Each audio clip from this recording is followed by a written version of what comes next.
Welcome to Watchat, where we chat about watches and other facts of life. This here will be my final video for the year 2020. I thought it would probably be good to look back at my watch collecting journey in 2020 and give a summary or update on the watches I've acquired this year.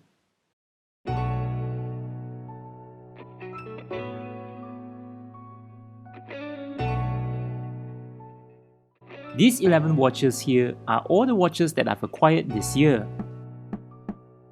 I have done a review video for every one of these watches already. Some even have an unboxing video. In case you've missed any of those videos or are interested to check out my observation on these watches, I'll put a link in the description below. The Seiko 5 Ryu watch is really a loud but modest looking watch. It actually looks very good. It's less playful than you think. I really like the fabric looking dial here. The entire watch just gives a very clean vibe. The Seiko 5 Guile watch is still the easiest to wear. I also like the camouflage dial that changes the color of the dial when you move it around. You can check that out in my unboxing video at the description below. The Seiko 5 Trendy watch is probably the most popular watch among the collection. For some strange reason, people just gravitate to it. Unlike the first two watches that have brush finish on the hour and minute hands, this here have polished finish hands. Although I did say in my previous video that I will only collect the earlier 3 watches, I just couldn't resist getting the Seiko 5 Zangief, Can, and Blanca watch. Like the hands on the Guile watch, the Lume on Zangief and Can are all black Lume, which isn't really that good. You can check that out when I do a Lume shot at the end of this video. The Seiko 5 Blanca watch, which is the most thunderous of them all, pun intended, would probably be the youngest looking watch among the 6. I challenge you to wear this watch in a black tie event and promise you that you will be the talk of the town. It's that dashing.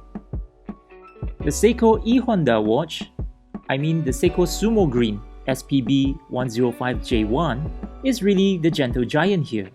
I love wearing this watch. It's not only a matter of how it looks on my wrist, but also how it makes me feel. When wearing this watch, I have no care in the world. It is my ultimate beater watch. And that's because not only is it 10 to 20 times cheaper than a Rolex Submariner, and therefore there's no need to baby this watch, the watch here has a clever design which exceeds its price point. You probably know this already, but I just have to mention it here. The side profile of this watch is a banana split into 3 ways. The bottom part of this watch, that is satin finish, curves out as it moves upwards. The center part here is a very thin brush finish section. The top part is satin finish that curves back in as it moves upwards. I believe the purpose of this design is to preserve the integrity of the case. Whenever you put the watch down sideways, it's the brush finish surface that has contact on wherever you put it down, which ensures that the satin polish section remains free from scratches. This is a genius design. This design can also be seen in the Grand Seiko SBGJ 241. If you've missed my review of that watch too, I'll put a link at the description below. The Zenith El Primero is one of my grail watches, which I'm very pleased to have acquired it this year after more than a year of hunting it. It's really an awesome piece. The Rolex Air-King is indeed the king of the air. It is the only modern Rolex that has a yellow coronet that is fit for a king.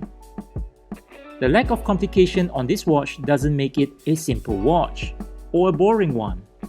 One look at the dial can tell you that. This watch is all about the aesthetic and what it represents.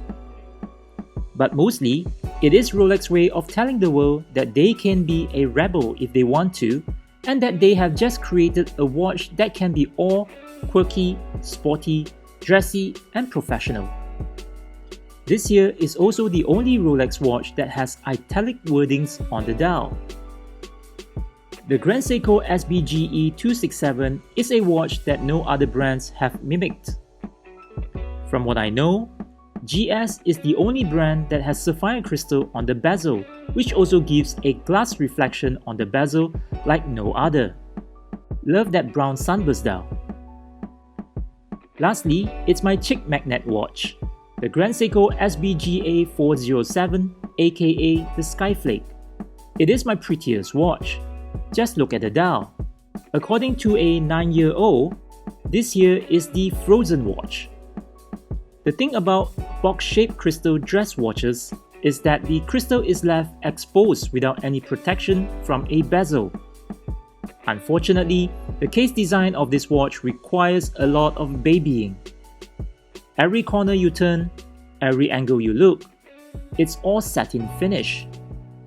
It's a freaking house of mirrors. But this piece here is still gorgeous. Here comes the Lume shot. Like I said, Lume used on the Seiko 5 Zangief and Ken watch and the hour and minute hands on the Seiko 5 Guile watch are pretty weak. The Rolex here is the only one with blue lume. The white Lume bright used on the Seikos and the Grand Seiko are amazingly bright. So what do you think of the state of my collection for the year 2020? If you were only allowed to pick 3 watches out of this set here, which would it be and why? Let us know at the comments below. Anyway, if you like this kind of video, please like, share, comment, subscribe and hit that notification button to make sure that you won't miss any of my video to support me, and I'll really appreciate it and promise to upload more videos like this. Until the next one, thank you for watching.